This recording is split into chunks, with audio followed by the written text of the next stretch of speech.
নমস্কার, আমি প্রবীর। নতুন বছরের অনেক অনেক শুভেচ্ছা।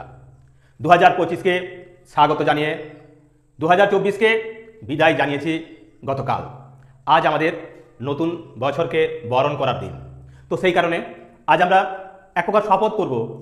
সেই সমস্ত কৃষক বন্ধুদের উদ্দেশ্যে বলবো, যারা আমার এই ত্রিনেত্র চ্যানেলটিকে দেখেন, তাদের বলবো যে অবশ্যই আপনারা যে ধানের গোড়া বা যে সমস্ত খড় এগুলি মাটিতে পড়াবেন না, তাতে করে পরিবেশ এবং মাটি উভয়েরই ক্ষতি।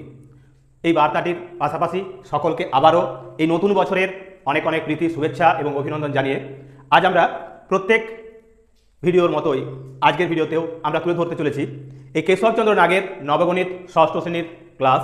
এই ক্লাসে আজ আমরা তুলে ধরব বার নির্ণয়, অর্থাৎ কীভাবে বার নির্ণয় করতে হয় তা আমরা যেমন আলোচনা করব, ঠিক একই রকমভাবে তার পুঙ্খানুপুঙ্খ বর্ণনা দিয়ে তার বিভিন্ন যে সমস্ত প্রশ্নগুলো রয়েছে প্রশ্নমালা 5-এর, তার আমরা সমাধান করব।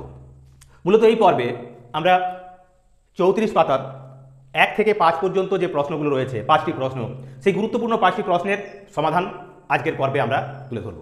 তাই আবারও আমি আমার সকল ভিউয়ার্স তথা সচেতন অভিভাবক সকলকে বলবো যে যে সমস্ত কৃষিক্ষেত্রে ধান উঠেছে সেই ধানের গোড়া বা খড় মাঠে পড়াবেন না, তাতে করে পরিবেশ দূষিত হবে, আবার মাটিরও ক্ষতি হবে। তাই এই বিশেষ বার্তা দিয়ে আজকের পর্বটি আমরা শুরু করছি এবং 2025 সকলের ভালো কাটুক এই আশা আকাঙ্ক্ষা রেখে সকলকে আবারও বলবো চ্যানেলটিকে সাবস্ক্রাইব করে রাখুন, যাতে করে এইরকম গুরুত্বপূর্ণ ভিডিওগুলো সবার আগে আমরা আমাদের ছাত্রছাত্রীদের পৌঁছে দিতে পারি। তো আজকের পর্বে আমরা প্রশ্নমালা 5-এর প্রশ্নগুলি সমাধান করব। তার আগে আমরা বাদ নির্ণয়ের কয়েকটি পদ্ধতি রয়েছে, সেই পদ্ধতিগুলো আমরা টুকিটাকি আলোচনা করে নিই। মনে রাখতে হবে যে যদি দেখা যায় কোনো একটি সালের বার নির্ণয় করতে হবে, তো আমরা তাকে কি করব না, নিশ্চয়ই একটা বার উল্লেখ থাকবে। তো সেই বার থেকে যে দিন সংখ্যা দেওয়া থাকবে সেই দিনকে আমরা 7 দিয়ে ভাগ করব। 7 দিয়ে ভাগ করে যদি ভাগফল ভাগশেষ 1 হয়, তাহলে মনে রাখতে হবে সেটি সেই প্রদত্ত বারটি ফিরে আসবে। 2 হলে প্রথম দিন অর্থাৎ তার পরের দিন, 3 হলে দ্বিতীয় দিন, 4 হলে তৃতীয় দিন, 5 হলে চতুর্থ দিন, 6 হলে পঞ্চম দিন, আর 7 হলে অর্থাৎ মিলে গেলে সেটা হবে কি না ষষ্ঠ দিন। এই হলো আমাদের বোঝার বা কোনো একটা দিন সংখ্যাকে থেকে বার নির্ণয়ের পদ্ধতি। মানে ধরো দেওয়া আছে যে সোমবার, এখন 30 দিন পর কি বার হবে, সেক্ষেত্রে আমরা একে 7 দিয়ে ভাগ করব। 7 দিয়ে ভাগ করলে কি পাচ্ছি না, 7 দিয়ে ভাগ করলে 7 4 হবে 28, 2 থাকছে ভাগশেষ। 2 ভাগশেষ থাকার অর্থ হলো যদি 1 ভাগশেষ থাকতো বলতাম কি না সেই প্রদত্ত বার অর্থাৎ সোমবার ফিরে আসতো, কিন্তু 2 ভাগশেষ থাকার কারণে সোমবারের পরের দিন অর্থাৎ মঙ্গলবার, তার মানে 30 দিন পর সোমবারের পর পাবো আমরা মঙ্গলবারকে, অর্থাৎ 30 দিন পরে হবে সেটা মঙ্গলবার। এখানে লিখবো এটা মঙ্গলবার। আবার কোনো একটা সাল থেকে আমরা যখন একটা সাল থেকে আরেকটা সালে যাব, তো সেক্ষেত্রে কি করতে হবে, সেক্ষেত্রে মাথায় রাখতে হবে যদি সালটা সাধারণ বছর হয়, তাহলে একটা বছর অর্থাৎ সেই দিন থেকে পরের বছরের সেই দিন সেটা হবে 365 যোগ 1, মানে 366 দিন। 366 দিন হবে। অর্থাৎ আমাদের এই বছর নতুন বছর, সেই নতুন বছরের আমাদের যে দিন আজকের দিন অনুসারে আবার 1 বছর পর, মানে সেখানে কিন্তু হবে 366 দিন। আবার সেই সঙ্গে সঙ্গে মনে রাখতে হবে যদি দেখা যায় অধিবর্ষ বা লিপিয়ার সাল হয়ে থাকে, তাহলে তার সঙ্গে আরও একটা দিন যোগ হয়ে যাবে, অর্থাৎ 367 দিন। এখন যদি আমরা পরের সালগুলো পেতে চাই, তার বার নির্ণয় করতে হয়, তাহলে আমরা স্থায়ীভাবেই এগিয়ে যাব, অর্থাৎ 2 দিন বা 3 দিন বা 4 দিন পরে বার হবে। আর যদি দেখা যায় আমাদের পিছিয়ে আসতে হয় সালটা, কোনো একটা সাল 2025 সাল থেকে আমরা পিছিয়ে যাব 2012, 2013, যাই বলি না কেন। তাহলে যদি পিছিয়ে যেতে হয় তাহলেও আমরা ভাগফল বার করে ভাগশেষ থেকে কি করব না সেই দিন থেকে আমরা পিছোতে থাকবো, অর্থাৎ পিছন দিকে পিছোতে হবে, তাহলেই কিন্তু নির্দিষ্ট বারটাকে আমরা নির্ণয় করতে পারবো। তো এরকমভাবে আমরা নির্ণয় করতে পারি। আর একটা বিষয় যে অধিবর্ষ বা লিপিয়ার সালটাকে আমরা কিভাবে বুঝবো না, মূলত আমরা সালটাকে 4 দিয়ে ভাগ করব। যদি 4 দিয়ে ভাগ যায় তাহলে সেটা হবে লিপিয়ার বা অধিবর্ষ, আর যদি 4 দিয়ে ভাগ করা না যায় তাহলে সেটা অধিবর্ষ বা লিপিয়ার হবে না। এখন সব ক্ষেত্রে কিন্তু 4 দিয়ে ভাগ করব না, কিছু কিছু ক্ষেত্রে আমাদের 400 দিয়ে ভাগ করতে হবে। যখন দেখব দুটো শূন্য রয়েছে, কোনো একটি সালে দুটো শূন্য রয়েছে, সেক্ষেত্রে কিন্তু আমরা সেই সালটাকে 400 দিয়ে ভাগ করব। যেমন ধরো এখানে 1500 আছে, 1600 আছে, 1700 আছে, আবার 1800 সাল আছে। এই সালগুলোর ক্ষেত্রে এই 1500 সালটাকে 400 দিয়ে কিন্তু ভাগ করা যাবে না, তাই এটা কিন্তু অধিবর্ষ হবে না। আবার 1600 সালটাকে 400 দিয়ে ভাগ করা যাবে, সেই কারণে এই 1600 সালটা কি হবে না অধিবর্ষ হবে, এটা অধিবর্ষ হবে। এই 1700 সালটা অধিবর্ষ হবে না, কারণ 400 দিয়ে ভাগ করা যাবে না। 17 সালটাও 400 দিয়ে ভাগ করা যাবে না, আর 18 সালটাও 400 দিয়ে ভাগ করা যাবে না। কিন্তু এই সমস্ত সংখ্যাগুলোকেই 4 দিয়ে ভাগ করা যেত। তাহলে 4 দিয়ে ভাগ করা যাবে মানেই অধিবর্ষ হবে বা লিপিয়ার হবে তা কিন্তু নয়। যখন দেখা যাবে দুটো শূন্য রয়েছে সেক্ষেত্রে আমরা তাদের 400 দিয়ে ভাগ করব। যদি 400 দিয়ে ভাগ করে মিলে যায় তাহলে বুঝতে হবে সেটা অধিবর্ষ বা লিপিয়ার। আর যদি শূন্য থাকা অবস্থায় না মিলে তাহলে বুঝতে হবে দুটো শূন্য আছে অথচ 400 দিয়ে ভাগ করলে মিলছে না, তাহলে বুঝতে হবে সেটি অধিবর্ষ নয়।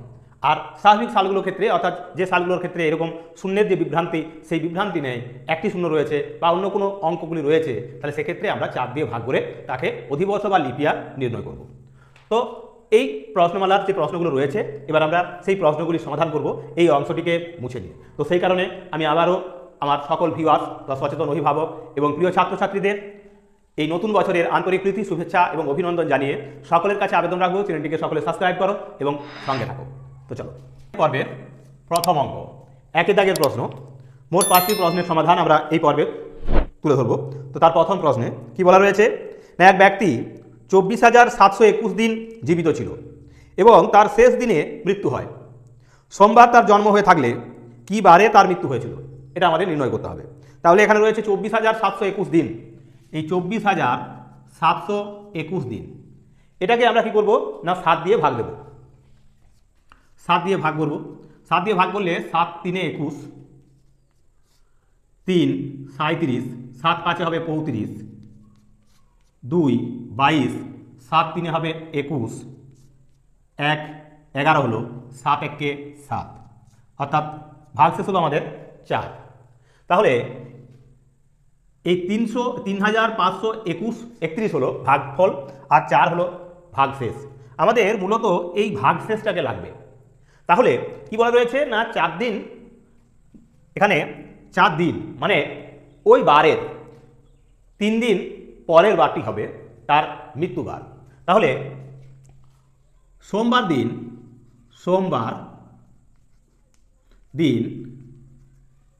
ওই ব্যক্তির জন্ম হয়ে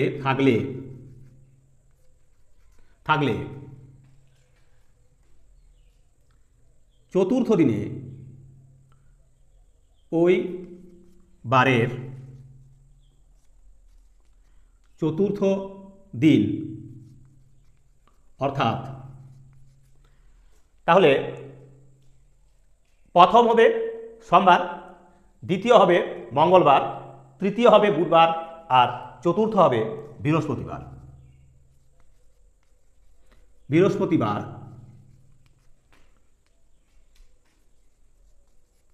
মৃত্যু বার হবে, অর্থাৎ তার মৃত্যুর যে বারটি সেটি হবে বৃহস্পতিবার, কারণ শেষ দিনে তার মৃত্যু হয়েছে। অর্থাৎ 24,720 দিন সে জীবিত ছিল, 21 দিনের দিনে তার মৃত্যু হয়েছে। তো সেই কারণে আমরা এই সংখ্যাটাকে 7 দিয়ে ভাগ করেছি। 7 দিয়ে ভাগ করার পর ভাগ শেষ পেয়েছি 4।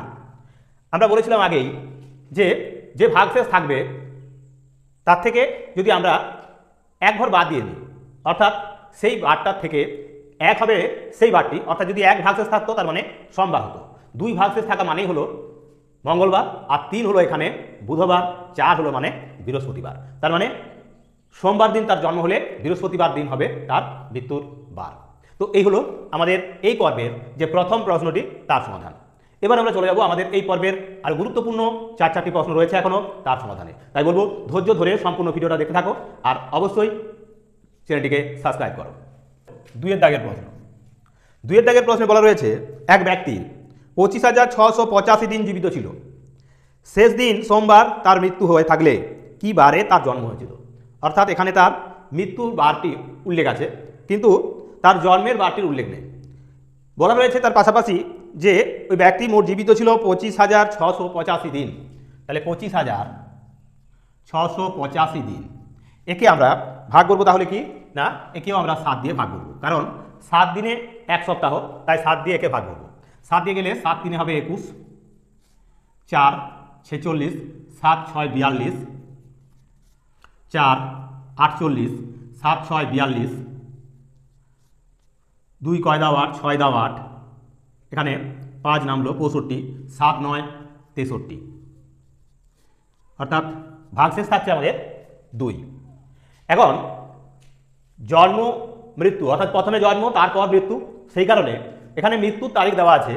মৃত্যুর তারিখ, মৃত্যুর বার হলো কি বার আছে না বলা আছে এখানে সোমবার।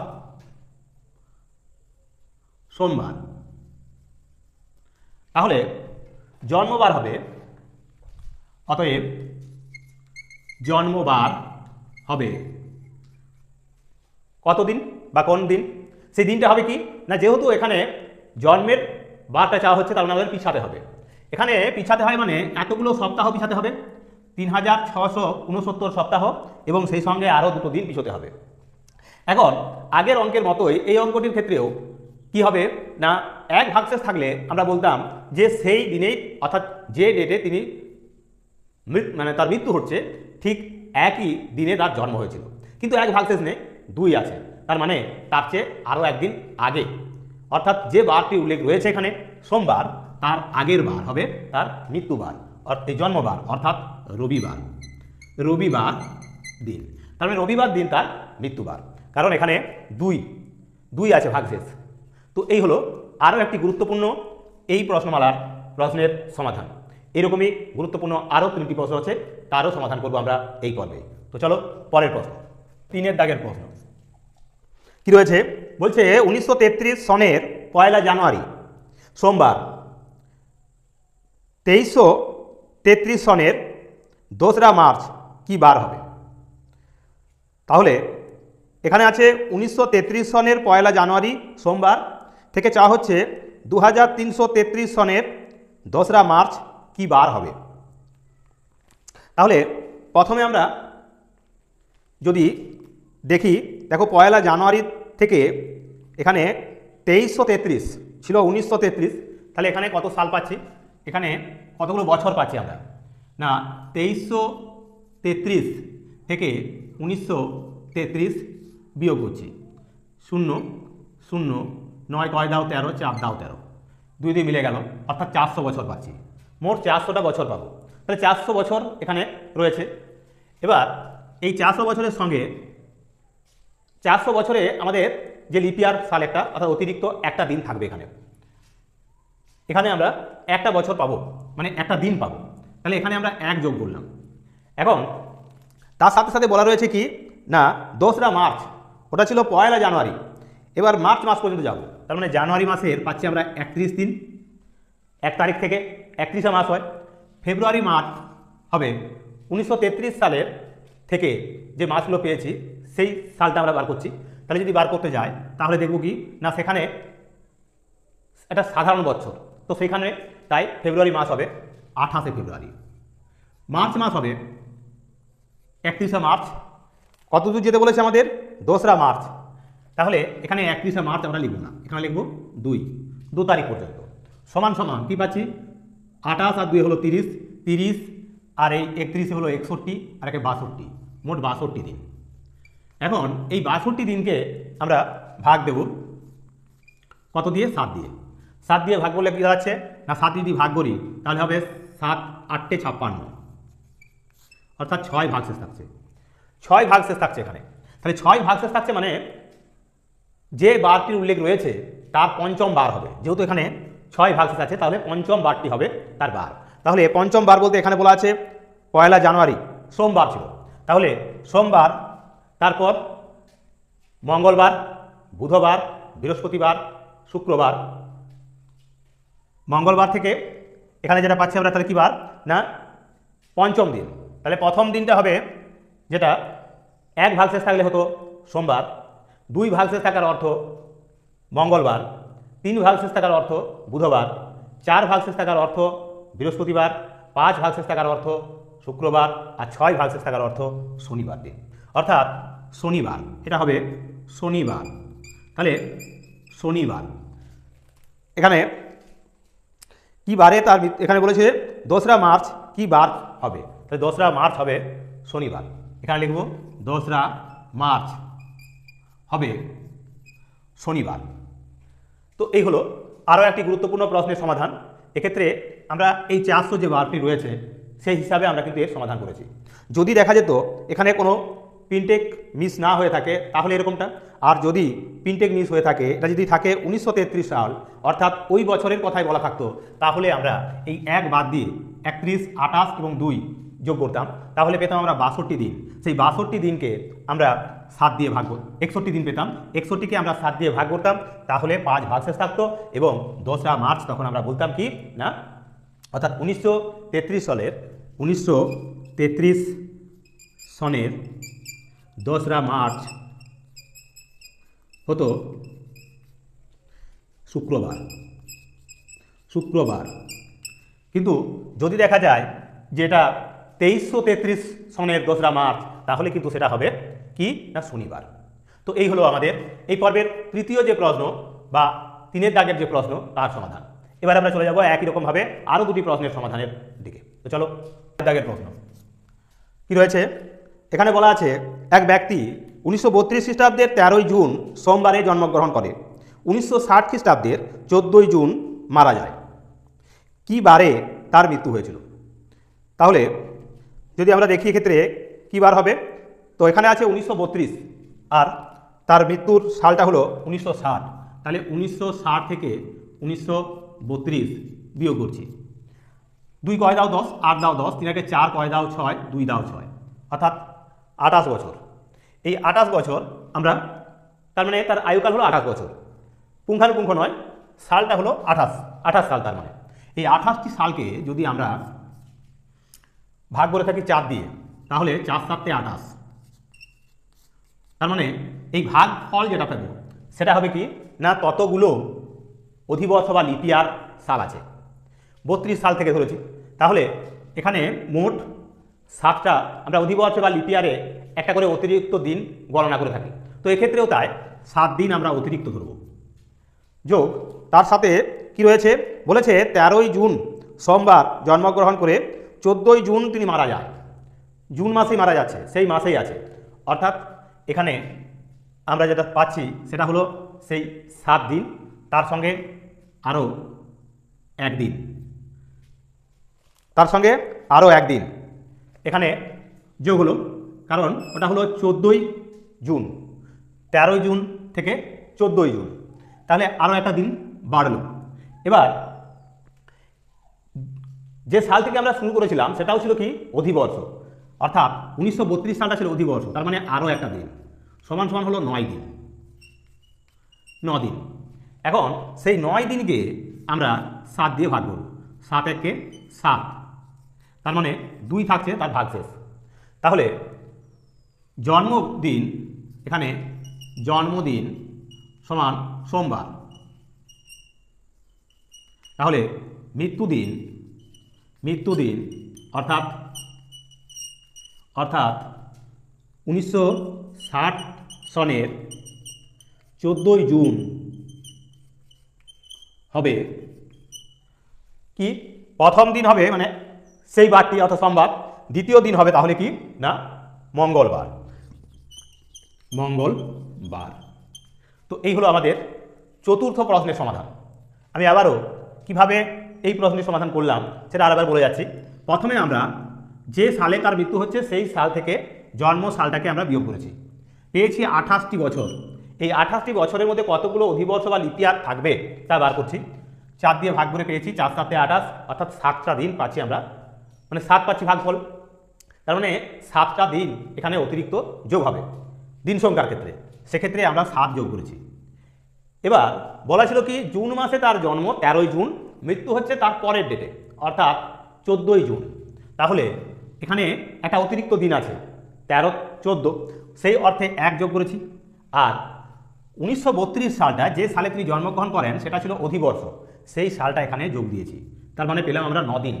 সেই 9 দিনকে আবার 7 দিয়ে, পূর্বের যে পদ্ধতি সেই অনুসরণে করে আমরা 7 দিয়ে ভাগ করলাম, পেলাম ভাগফল হলো 1, ভাগ শেষ হলো 2। তাহলে জন্মদিন যদি সোমবার হয়, মৃত্যুদিন অর্থাৎ 1960 সনের 14ই জুন হবে মঙ্গলবার। তো এই হলো আমাদের এই পর্বের চতুর্থ প্রশ্নের সমাধান। এবার আমরা চলে যাব আমাদের এই পর্বের শেষ প্রশ্নে। তো সেই কারণে বলবো ধৈর্য ধরে সম্পূর্ণ ভিডিওটা দেখতে থাকো, আর অবশ্যই প্রত্যেকে চ্যানেলটিকে সাবস্ক্রাইব করে রাখো, তাহলে এরকম সুন্দরতর এবং অত্যন্ত সহজ সরল ভাষায় বোঝার মতো করে আমাদের প্রশ্নগুলির সমাধান আমরা তুলে দেবো। তো চলো এবার পর্বের শেষ প্রশ্ন, অর্থাৎ 5-এর দাগের প্রশ্ন। 5-এর দাগেও একই রকম একটি প্রশ্ন রয়েছে। কি বলছে না, 1936 খ্রিস্টাব্দে 19শে জুলাই রবিবার হলে 1908 খ্রিস্টাব্দের 17ই জুলাই কি বার ছিল? এক্ষেত্রে আগের অঙ্কটি ছিল মূলত সামনের দিকে, অর্থাৎ আগিয়ে যাওয়ার, জন্মের থেকে মৃত্যুর দিকে। আর এখানে ছিল কি না 1936 থেকে আমাদের ফিরে আসতে হবে 1908-এ, অর্থাৎ পিছন দিকে যেতে হবে। তার মানে এক্ষেত্রে আমাদের একই রকমভাবে হবে, কিন্তু আমরা বারগুলিকে পিছন দিকে গণনা করব। তো দেখো এক্ষেত্রে আমরা 1936 থেকে প্রথমে 1908 বিয়োগ করে নেব, তাহলে কত সাল বা কত বছর রয়েছে সেটা পাবো। 8 কয় দাও 16, 8 দাও 16, 1 কয় দাও তাহলে 3, 2 দাও 3। এক্ষেত্রেও পেলাম কিন্তু 28টি বছর পেলাম। তাহলে 28টি বছর পাওয়াতে 28কে আমরা আবারও ভাগ করব। কত দিয়ে ভাগ করব? 4 দিয়ে, কারণ এখানে দেখবো আমরা কতগুলো অধিবর্ষ বা লিপিয়ার আছে। 4 দিয়ে ভাগ করলে পাচ্ছি আমরা কত, 4 7 28, অর্থাৎ 7টা অতিরিক্ত দিন পাবো, 7 দিন যোগ। এখানে দেখো পিছাতে হবে বলেছি, তাহলে মাসটা কি রয়েছে না, এখানে 1936 খ্রিস্টাব্দের 19শে জুলাই ছিল। এখানে 1908 খ্রিস্টাব্দের 17ই জুলাই কি বার ছিল সেটা চাওয়া হচ্ছে। তাহলে 1936 সালটা কি একটা অধিবর্ষ সাল, তো সেই কারণে এখানে আরও একটা দিন যোগ হবে। এবার যোগ আরও কি যোগ হচ্ছে না, এখানে ছিল 1936-এর 19শে জুলাই, এখন 17ই জুলাই, তার মানে তার এক্ষেত্রে দুটো দিন যে তফাৎ, 19 আর 17-এর মধ্যে তফাৎ হলো 2, অর্থাৎ আরও দুটো দিন। তার মানে মোট দিন হলো এখানে 7 3 10, 10 দিন, 10 দিন। তাহলে এখন এই 10 দিনকে আমরা 7 দিয়ে ভাগ করব। 7 1 7, তার মানে 3 ভাগ শেষ থাকছে। এখন এটা ছিল রবিবার, তাহলে রবিবার থেকে আমরা 1 ভাগ শেষ হলে সেই বারটি ফিরে আসতো, কিন্তু এখানে 3 ভাগ শেষ আছে, তার মানে তার দ্বিতীয় দিন হবে। এখানে দ্বিতীয় দিন বলতে দ্বিতীয়তম দিনটা হবে, সেটা হবে পিছন দিকে। তার মানে প্রথম দিন একদিনে যেটা, সেটা হলো কি, যদি 1 ভাগ শেষ থাকতো তাহলে বলতাম রবিবার, 2 ভাগ শেষ হলে সেটা হবে শনিবার, আর 3 ভাগ শেষ হওয়ার অর্থ হলো শুক্রবার। তার মানে 1908 সনের 17ই জুলাই হবে কিবার না, শুক্রবার। শুক্রবার, তাহলে 1908 সনের 17ই জুলাই হবে শুক্রবার। এক্ষেত্রে এই অঙ্কটিকে আমি আবার একবার রিপিট করে নিচ্ছি। দেখো প্রথমে আমরা কি করলাম না, 1936 সনের তারিখ এবং বার দেওয়া ছিল, তার থেকে আমরা 1908 সনের, অর্থাৎ যে সনটি বা সালের চাওয়া হচ্ছে তাকে বিয়োগ করেছি, 28 বছর পেয়েছি। 28 বছর থেকে আমরা খোঁজ করেছি কতগুলো অধিবর্ষ বা লিপিয়ার আছে, ভাগ করে যেটা পেলাম সেই ভাগফলটাই হবে অতিরিক্ত দিন হিসাবে যোগ হবে, কারণ প্রত্যেক অধিবর্ষ সমান একটা করে অতিরিক্ত দিন হবে। তো সেই কারণে সেই 7টা অতিরিক্ত দিন, এবং যে সালটির তারিখটা দেওয়া রয়েছে অর্থাৎ 1936 সাল, সেই 1936 সালটাও কিন্তু একটা অধিবর্ষ সাল। এই সালটা হলো অধিবর্ষ সাল। তো অধিবর্ষ সাল হওয়ার জন্য তার জন্য আরও একটা দিন এখানে যোগ হয়েছে। এবার আমাদের যে তারিখটা দেওয়া ছিল 1936 সালে, সেটা হচ্ছে 19শে জুলাই, আর যেটা চাওয়া হচ্ছে সেটা হলো 17ই জুলাই।